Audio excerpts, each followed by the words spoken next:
वो तो हाल की बात है, युवाओं को भी ध्यान होगा। 2014 से पहले के वर्ष ध्यान कर लीजिए, 2011, 12, 13, 10, राह चलते किसी आदमी से पूछिए कौन प्रधानमंत्री होना चाहिए, सब कहते हैं तो मोदी जी होने चाहिए। ये कैसे बने? ये दोनों स्वयं सेवक थे।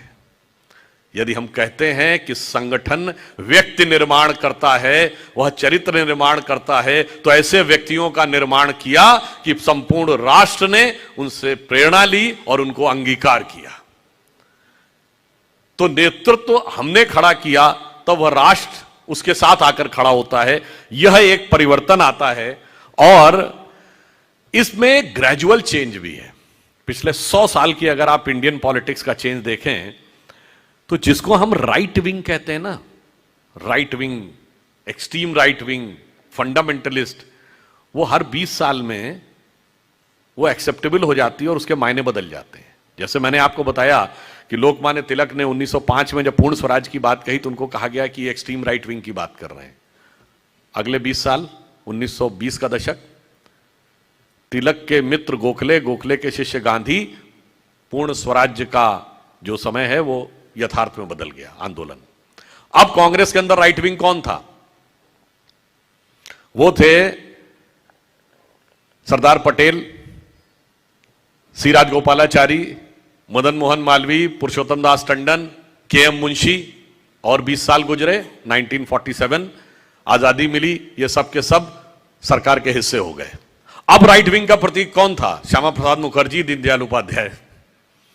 और 20 वर्ष गुजरे, 1970 का दशक आया, दीनदयाल जी के नेतृत्व में हम लोगों ने कई जगहों पे एसवीडी गवर्नमेंट्स बना ली। अब राइट विंग का प्रतीक कौन था? अटल बिहारी वाजपेयी जी, जो हिंदू तन मन हिंदू जीवन कविता कहते थे।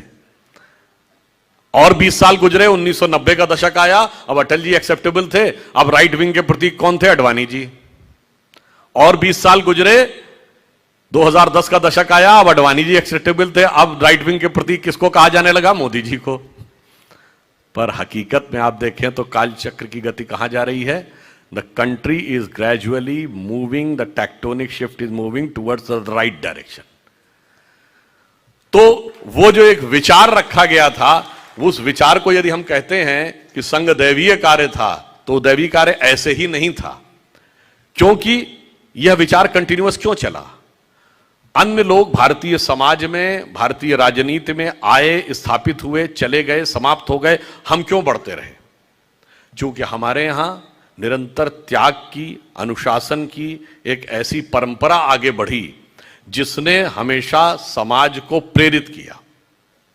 जैसे जिसे हम लोग एक संघ के गीत में कहते थे ना, हम केशव के अनुयायी हैं, हमने तो बढ़ना सीखा है, अंधकार में बंधु भटकते, पंथ बिना व्याकुल दुख सहते, पथ दर्शक दीपक बन तिल तिल, हमने तो जलना सीखा है।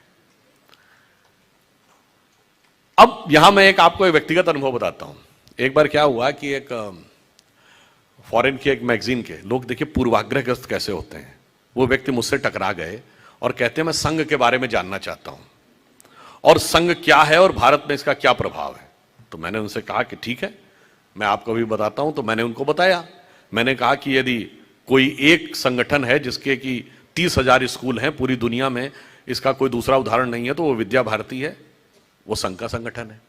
मैंने कहा यदि सबसे बड़ा छात्र संगठन है विद्यार्थी परिषद, वह संघ का संगठन है। फिर मैंने कहा वनवासी क्षेत्र में वनवासीकरण आश्रम है, सेवा भारती है, भारतीय मजदूर किसान संघ, विश्व हिंदू परिषद के अलावा मैंने बताया भारतीय जनता पार्टी जो आज देश की नहीं विश्व की सबसे बड़ी पार्टी है, उसके अधिकांश नेता स्वयंसेवक हैं, यह संघ का संगठन है। परंतु इसमें जिसको आप सिर्फ राजनीति देखते हैं, दोनों में जमीन आसमान का अंतर है। संघ के लगभग 3200-3300 पूर्णकालिक प्रचारक काम कर रहे हैं और भारतीय जनता पार्टी में मुश्किल से 40-50 काम कर रहे हैं। तो इससे आप समझ लीजिए कि जिसको आप सिर्फ राजनीति देखते हैं, उस पूरी व्यवस्था में उसका हिस्सा क्या है। तो सब कुछ समझने के बाद उसने कहा हाँ बात तो सही है। अब जानते क्या हुआ? जाने के बाद उसने क्या लिखा? उसने मेरा कोट तो यथावत लिखा, फिर क्या लिखा कि RSS has made it's presence in so many sections of the Indian society that it has become a state with in state. अब देखिए, किसी भी सकारात्मक चीज को नकारात्मक ढंग से, किस ढंग से वो लोग प्रस्तुत करने में लगे रहते हैं, वह विचार दिखाई पड़ता है।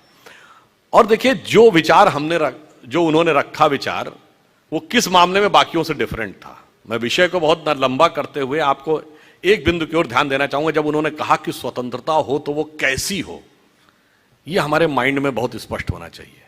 पहला विषय यह होना चाहिए कि हम क्या हैं, हमारे लिए स्वतंत्रता क्या है और स्वतंत्रता का स्वरूप क्या होना चाहिए। हम दुनिया के एकमात्र देश हैं, बड़े देश, जिसने आज तक किसी दूसरे देश पर इन्वेजन नहीं किया है। हम दुनिया के एकमात्र देश हैं जो सबसे लंबे समय तक समृद्ध रहे हैं। मतलब अलेक्जेंडर 3rd सेंचुरी में आया था और ब्रिटिशर्स 18th सेंचुरी में आए। दुनिया की बड़ी बड़ी खोजें सिर्फ हमारे ही तरफ होती रही। मतलब मैगेलिन हो, वास्को डिगामा हो, कोलंबस हो, सब भारत खोज रहे थे। हम दुनिया के एक और देखिए देश क्या होता है, किसी देश में समृद्धि आती तो आध्यात्मिकता खत्म हो जाती, आध्यात्मिकता आती है तो सांसारिक विकास खत्म हो जाता। पर हम एक ही साथ जगत गुरु भी थे, सोने की चिड़िया भी थे। हम दुनिया के एक ऐसे देश हैं जिसका इतना बड़ा प्रभाव है संस्कृति का, जितना आपको किसी भी दूसरी जगह दिखाई नहीं पड़ेगा। उदाहरण के लिए अभी काशी विश्वनाथ के कॉरिडोर का उद्घाटन हुआ तो आपको पता है कि जब आप काशी विश्वनाथ में अपना सर श्रद्धा से झुकाते हैं तो श्रद्धा का वह बिंदु सिर्फ काशी विश्वनाथ से नहीं जुड़ता है, उत्तर में अमरनाथ से भी जुड़ता है, दक्षिण में रामेश्वरम से जुड़ता है, पश्चिम में सोमनाथ से जुड़ता है, पूर्व में मल्लिकार्जुन से जुड़ता है और फिर काठमांडू के पशुपतिनाथ से भी जुड़ता है, पाकिस्तान के कटास राज से भी जुड़ता है। और बहुतों को नहीं पता होगा, जापान में एक देवता है जिनका नाम है डाइकोटुन, वह भैरव के ही एक स्वरूप माने जाते हैं। जापान तक वह प्रभाव नजर आता है। और विश्व की सबसे बड़ी साइंटिफिक डिस्कवरी करने वाली यूरोप की सन लेबोरेटरी की लॉबी में डांसिंग करते हुए नटराज की मूर्ति रखी हुई है, वहां तक जाकर वह प्रभाव दिखाई पड़ता है। और इतना ही नहीं, आप में से बहुत लोग जाके चेक करिएगा कि मंगोलिया में जितनी पुरानी टॉम्ब मकबरे बने हैं ना, इंक्लूडिंग चंगेज खां का मकबरा, उसकी फोटो देखिएगा तो बाहर त्रिशूल भी है और श्रृंगी भी है। क्यों? पूछिए कि पुराने जमाने में मंगोलों का धर्म क्या होता था, तो जिन लोगों ने हिस्ट्री पढ़ी तो कहेंगे तेंद्रिन होता था। अरे तेंद्रिन कुछ नहीं है, तंत्र का ही अपभ्रंश तेंद्रिन है और तंत्र के देवता शिव हैं, इसीलिए वहां त्रिशूल और श्रृंगी दोनों नजर आते हैं। मैं सिर्फ यह कहना चाहता हूं कि हम जब पूरा प्रभाव देखते हैं तो हमारा प्रभाव कितनी दूरी तक था, कितने प्रभाव तक था, यह हमें समझने की जरूरत है। हम महाराष्ट्र की धरती पर हैं, यहां गणपति की पूजा होती है, पर आपको पता है एक ही देश दुनिया में ऐसा है जिसके करेंसी नोट पर गणपति थे। वो भारत नहीं था, वो था इंडोनेशिया, जो दुनिया का सबसे बड़ा मुस्लिम देश है। तो हमारी संस्कृति का प्रभाव मत संप्रदाय से परे जाकर है। और दूसरा, आप सभी ने यहां देखा होगा, मैं थोड़ा सा एक विषयांतर में रहते हुए एक बिंदु और बताना चाहता हूं। आप सबने अष्टविनायक है, महाराष्ट्र में बड़ी मान्यता है अष्टविनायक की, पर कभी आपने सोचा कि विनायक 8 ही क्यों है, 7 या 9 क्यों नहीं है, 6 या 10 क्यों नहीं है? हमारे यहां कोई भी चीज बगैर कारण के नहीं है, बगैर तर्क के नहीं है। अच्छा, कभी आपने सोचा कि भगवान गणेश का शरीर मनुष्य का है और सर हाथी का क्यों है, और उनका सर काटा क्यों गया? सर हाथी का क्यों है, सवारी चूहे की क्यों है? दोनों में बहुत विरोधाभास नजर आता है ना। और उसके बाद यदि हाथी का सर है तो उनको एक दंत क्यों कहा गया? हाथी के तो 2 दांत होते हैं, तो फिर एक ही दांत क्यों है? अगर एक ही दांत रहना था तो एक ही दांत होना चाहिए था उनकी मूर्ति में, वो दूसरा दांत टूटा हुआ क्यों है? और बल्कि जो आप वास्तविक मूर्ति देखते हैं उसमें टूटा हुआ दांत एक हाथ में पकड़ रखा उन्होंने। कभी आपने विचार किया कि ये क्यों है? इसमें से कुछ भी कहानी नहीं है, कुछ भी कल्पना नहीं है। और गणेश जी किसके देवता हैं? रिद्धि और सिद्धि के देवता हैं, यानी संपूर्ण सिद्धियां गणपति की आराधना से मिलती हैं। गणेश जी का यह और गणेश जी पुत्र किसके हैं? शिव पार्वती के। और शिव ने ही सारे आगम ग्रंथ दिए हैं, यानी जिसको आप कहते हैं ना, आपकी चेतना के जागरण के सारे स्वरूप भगवान शिव ने दिए हैं। अब समझिए गणपति के सारे जो स्वरूप हैं इनका अर्थ और तात्पर्य क्या है। देखिए, भगवान गणेश का वह स्वरूप हमारे अंदर की जो वास्तविक चैतन्य ऊर्जा होती है उसके उत्थान की वह प्रक्रिया को प्रतीक रूप में दिखा रहा है। सबसे पहले सर कटना किस लिए जरूरी है? वह आप अंदर की यात्रा करके अपनी कुंडलनी शक्ति को तब जागृत कर सकते हैं जब पहले आप अपने अहंकार को नष्ट करने में सफल होते हैं। तो आपका सर कटने का स्वरूप प्रतीक ये है। दूसरा, हाथी का ही सर क्यों है? क्योंकि हाथी की जो सूंड है, और आपने देखा होगा हमेशा गणपति की सूंड इस दिशा में यूं है, कभी ऐसे नहीं है। क्यों? वह उस शक्ति का प्रतीक है जो अपवर्ड्स है, यानी जागृत शक्ति, आपके शरीर की कुंडलनी की शक्ति जब वो ऊर्ध्व की तरफ होती है उसका प्रतीक है। और हाथी इसलिए है कि हाथी के मस्तक में गज मुक्ता कहा जाता है। माना जाता है कि हाथी के यहां मस्तक में एक मुक्ता है तो वो ब्रह्मरंध्र का प्रतीक है। और जब वो मुड़ी हुई सूंड ऊपर है, और चूहे की सवारी क्यों है? क्योंकि चूहा जमीन के अंदर जाकर अपना बिल बनाता है। तो जब आप एकाग्र चित्त होकर अपने अंदर की यात्रा में उतरते हैं तभी जाके आप इस शक्ति को पहचान पाते हैं और उस शक्ति को ऊपर उठाने का सामर्थ्य पा पाते हैं। और उसके बाद जब आप आठी विनायक क्यों हैं? क्योंकि 8 चक्र हैं, मूलाधार, स्वादिष्ठान, अनाहत, आज्ञा, विशुद्ध चक्र और ब्रह्मरंध्र। और अब एक ही दांत क्यों है? क्योंकि जब आप आज्ञा चक्र से ऊपर जाते हैं तब द्वैत के साथ वह यात्रा नहीं हो सकती, यानी संसार और ब्रह्म दो में से एक को ही चूज करना पड़ता है।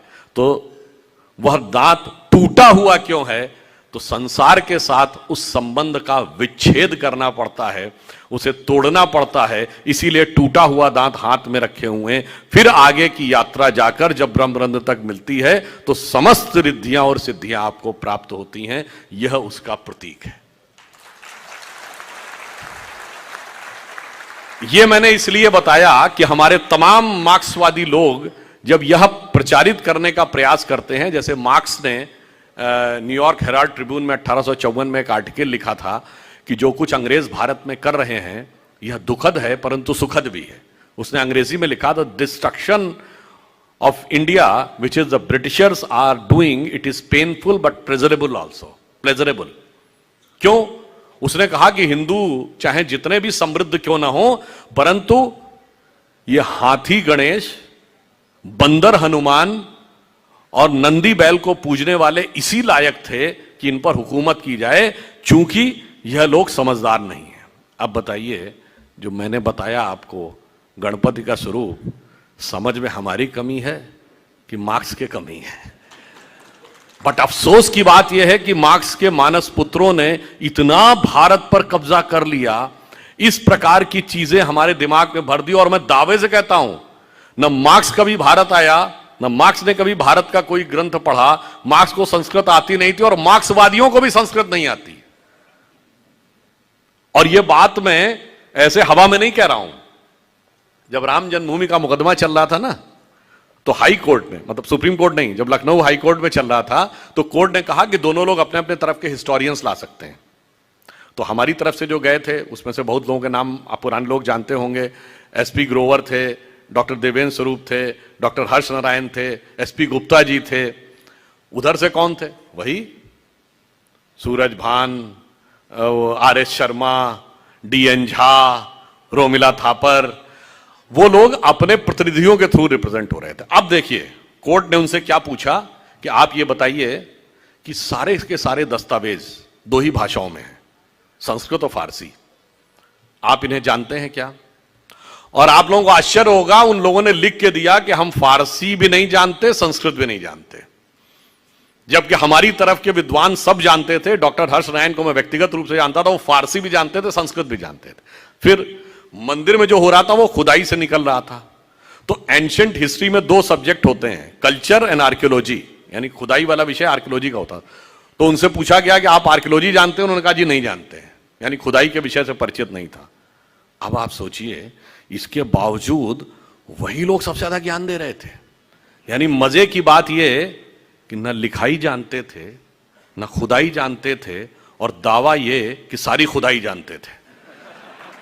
इसलिए मैंने ये कहा कि जिन लोगों ने कुछ भी नहीं पढ़ा उन्होंने हमारे दिमाग में यह बात भरी। तो मैं ये कहना चाहता हूं कि जो बीज डॉक्टर साहब ने बोया था उस बीज का वट वृक्ष तो आज दिखने लगा है, परंतु कारागार से वो निकले थे 1922 में। हमारी मानसिकता अभी तक इस अमृत महोत्सव वर्ष तक भी उस कारागार से बाहर निकल नहीं पाई। हमारी चेतना, हमारी सोच, हमारे विचार का एक बहुत बड़ा हिस्सा आज भी मैकाले और मार्क्स के विचारों से प्रेरित है। इसलिए मैंने आपको ये दो उदाहरण बताए, क्योंकि राजनीति समाज के उदाहरण तो आपको बहुत सारे पता लगते होंगे। कई बार इन चीजों के उदाहरण, आजकल की युवा पीढ़ी तो इसी प्रकार के तर्क वितर्क भी करती है ना, तो बड़ा कई बार असहज स्थिति होती है कि बच्चों को क्या जवाब दें।